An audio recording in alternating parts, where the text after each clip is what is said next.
இலகு கூட்டல் பயிற்சி பாருங்கள். 11 11 மனசில் வையுங்கள். 11ஓட இந்த ஒன்றை கையில் எடுங்கள். கைதான் உங்களுக்கு கால்குலேட்டர். 11 அடுத்தது 12 11 ஒன்றும் 12 12 கையில் மனசில் வையுங்கள். ஒன்றை கையில் எடுங்கள். 12 அடுத்தது 13 அப்போ 12 ஒன்றும் 13 13ஐ மனசில் வையுங்கள். ஒன்றை கையில் எடுங்கள். 13 14 13 ஒன்றும் 14 14 பாருங்கள். 14 மனசில் வையுங்கள். ஒன்றை கையில் எடுங்கள். மனசில் வச்ச 14 வாயில் சொல்லுங்கள். 14 15 14 ஒன்றும் 15 15ஐ மனசில் வையுங்கள். ஒன்றை கையில் எடுங்கள்.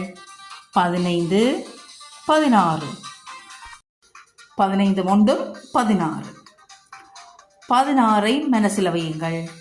ஒன்றை கையில் எடுங்கள். 16 ஒன்றும் 16 மனசில் வைச்ச 16 கையில் வாயில் சொல்லுங்கள். 16 அடுத்தது 17 16 ஒன்றும் 17 அடுத்தது 17 17 மனசில் வையுங்கள். கையில் ஒன்று எடுங்கள். 17 1 18 17 ஒன்றும் 18 18 மனசில் வையுங்கள். ஒன்றை கையில் எடுங்கள்.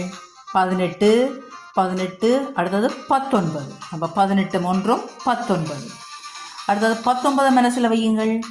ஒன்றை கையில் எடுங்கள்.